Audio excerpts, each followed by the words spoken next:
పత్రికా మిత్రులందరికీ నమస్కారం. మిత్రులారా, గత 18 నెలలుగా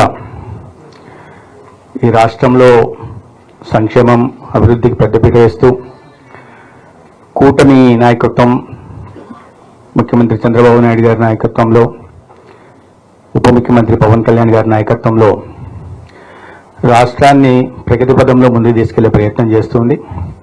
ప్రధానంగా ఈ 2025 సంవత్సరం ఒక ప్రత్యేకంగా వాళ్ళ గౌరవ ముఖ్యమంత్రి గారు ప్రస్తావించారు. అనేక ప్రతికూల పరిస్థితుల్లో ఒక విధ్వంసకర పాలన జరిగిన తర్వాత అధికారంలోకి వచ్చి వాటిని అన్నింటినీ సరిచేస్తూ ఇవాళ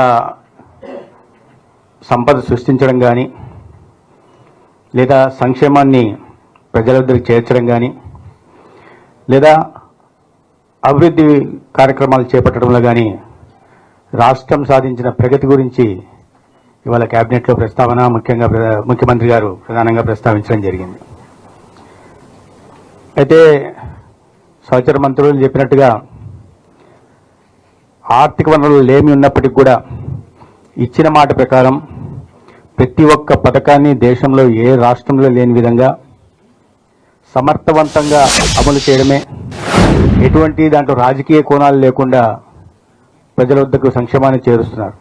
ఆ పథకాల గురించి సూపర్ 6 కావచ్చు, తల్లికి వందనం కావచ్చు, అన్నదాత సుఖీభవ కావచ్చు, లేదా దీపం పథకం కావచ్చు, లేదా మత్స్యకార భరోసా కావచ్చు, లేదా నేతన్న సేవ కావచ్చు, అనేక రకాల కార్యక్రమాలు ఇవాళ ప్రజల వద్దకు చేరుస్తాం. స్త్రీశక్తి, ఒక మహిళలకి ఆర్థిక స్వాతంత్రాన్ని, సాధికారణ కల్పించే దిశ కూడా ప్రయత్నాలు జరుగుతున్నాయి.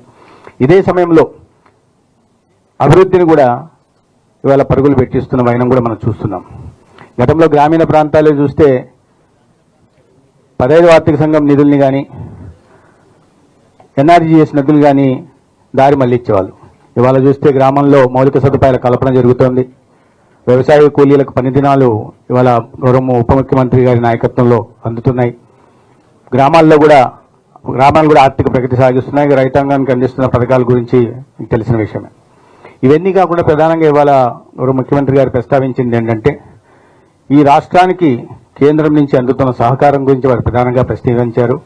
అమరావతిలో ఒక అద్భుత రాజధాని నిర్మాణం గురించి కానీ, లేదా పోలవరం గురించి కానీ, లేదా రైల్వే జోను, అదేవిధంగా బల్క్ పార్కు, ప్రధానంగా ఈ గ్రీన్ హైడ్రోజన్ కారణంగా గతంలో విశాఖపట్నంకు వచ్చినప్పుడు ఒకటే రోజు 2,10,000 కోట్ల వివిధ అభివృద్ధి కార్యక్రమాలకి, రాజధాని ప్రాంతంలో 56,000 కోట్ల వివిధ అభివృద్ధి కార్యక్రమాలకి, ఇటీవల రాయలసీమ ప్రాంతానికి వచ్చినప్పుడు 13,500 కోట్లు వివిధ అభివృద్ధి కార్యక్రమాలకి, ఇంత పెద్ద ఎత్తున దాదాపు 3 లక్షల కోట్ల పెట్టుబడుల్ని ఇవాళ మౌలిక సదుపాయాల కల్పన, తద్వారా సంపదను సృష్టించాలని తీసుకొచ్చిన కారణంగా ఇవాళ మన ఉత్పత్తి కూడా, గ్రోత్ రేట్ కూడా 11% దాటింది. కానీ లక్ష్యం 15%గా పెట్టుకున్నాం, లక్ష్యం దిశగా సాగుతున్నాం.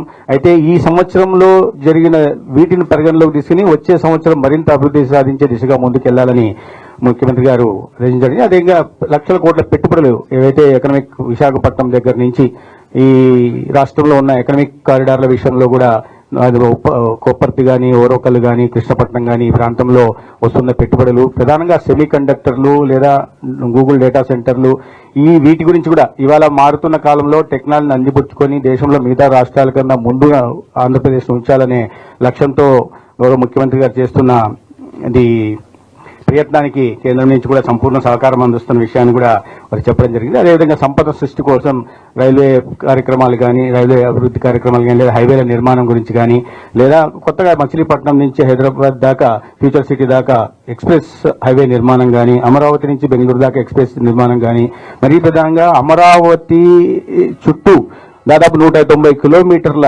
38,000 కోట్లతో 190 కిలోమీటర్ల ఔటర్ రింగ్ రోడ్డు కారణంగా అమరావతి సంపదను కూడా హైదరాబాద్ దాటిపోయేలా, మిగతా అన్ని మెట్రో పట్టణాలతో పోటీ పడేలాగా చేస్తున్న వైనాన్ని కూడా వారు చెప్పడం జరిగింది. గతంలో అన్ని కేంద్ర ప్రభుత్వ పథకాలను రద్దు చేయడం కానీ, లేదా దానికి ఉద్దేశించిన నిధుల్ని దారి మళ్లించడం కానీ జరుగుతుంటే ఇవాళ ప్రతి కేంద్ర ప్రభుత్వ పథకాన్ని కూడా అమలు చేస్తూ ఇవాళ అన్ని అభివృద్ధి కార్యక్రమం ముందు తీసుకెళ్లే ప్రయత్నం రాష్ట్రంలో జరుగుతూ ఉంది. ప్రధానంగా గతంలో పేర్ల గురించి తెలుసు, ఏదొచ్చినా కూడా సొంత పేర్లు పెట్టుకునే ఒక విపరీత మానసిక తత్వం కలిగిన వాళ్ళు ఉండేవాళ్ళు. ఇవాళ ఆ పరిస్థితి లేకుండా పథకాలకి డొక్కా సీతమ్మ గారి పేరు, సర్వేపల్లి రాధాకృష్ణన్ గారి పేరు, ఎర్రాపెగడ సుబ్బారావు గారి మహనీయుల పేర్లు పెట్టే ప్రయత్నం కూడా జరుగుతున్న విషయం మీ అందరికీ తెలుసు. ఈ విషయాల మీద ప్రస్తావన జరిగింది. అదేవిధంగా రైతాంగానికి అది మన నాదెళ్ల మనోహర్ గారి మంత్రి శాఖలో ధాన్యం కొనుగోలు విషయంలో కానీ, లేదా పొగాకు రైతులకు కానీ, మామిడి రైతులకు కానీ, లేదా కోక రైతులకు కానీ, లేకపోతే ఉల్లి రైతులకు కానీ సమస్య వచ్చినప్పుడు ప్రభుత్వం సానుకూలంగా స్పందించి సత్వరమే మార్కెట్ ఇంటర్వెన్షన్ చేసి వారిని ఆదుకున్న విషయాన్ని కూడా రైతాంగంలో కూడా ఈ విషయం మీద చాలా సానుకూల వాతావరణం నెలకొని ఉంది. అదేవిధంగా ఈ ప్రతి ఇంట్లో ఒక పారిశ్రామికవేత్తను తయారు చేయాలనే ఉద్దేశంతో రాష్ట్ర వ్యాప్తంగా 175 నియోజకవర్గాల్లో ఎంఎస్ఎంఈ పార్కులకు, చిన్న చిన్న పార్కులకు ఊతమిస్తూ ఇవాళ ఈ నిరుద్యోగ యువతని ఉపాధి ఉద్యోగ అవకాశాలు కల్పించడమే కాకుండా పెద్ద ఎత్తున డిఎస్సి కానీ, లేదా పోలీస్ శాఖలో కానీ, అదేవిధంగా వైద్య శాఖలో కూడా అనేక ఈ నోటిఫికేషన్లు ఇచ్చి రిక్రూట్మెంట్ చేసిన విషయం మనకు తెలుసు.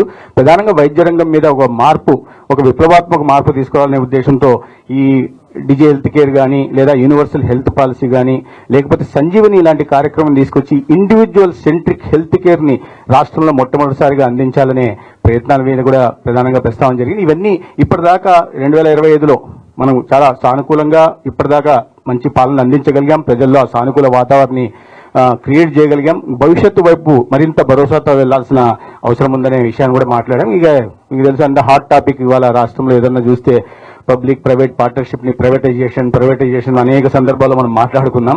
ఏ రకంగా అసత్య ప్రచారాలు చేస్తున్నారనే విషయం దాన్ని కూడా మనం సమర్థవంతంగా తిప్పికొట్టగలిగాం. రాష్ట్రంలో ఈ పబ్లిక్ ప్రైవేట్ పార్ట్నర్షిప్ వల్ల ఒక నాణ్యమైన వైద్య విద్యని అందుబాటులోకి తీసుకురాగలుగుతాం. గత విధానం కన్నా ఈసారి 110 సీట్లు అదనంగా పేదలకు అందుబాటులోకి తీసుకురావడమే కాకుండా ఇవాళ రాష్ట్రంలో ఉంటున్న పేదలకు మెరుగైన వైద్య సేవలు అందించే దిశగా ఒక్కొక్క 6,250 పడకల ఆసుపత్రులను కూడా నిర్మించబోతున్నాం. 1,500 సీట్లు కూడా ఈ రాష్ట్రానికి రాబోతున్నాయి. సో ఈ విషయాల మీద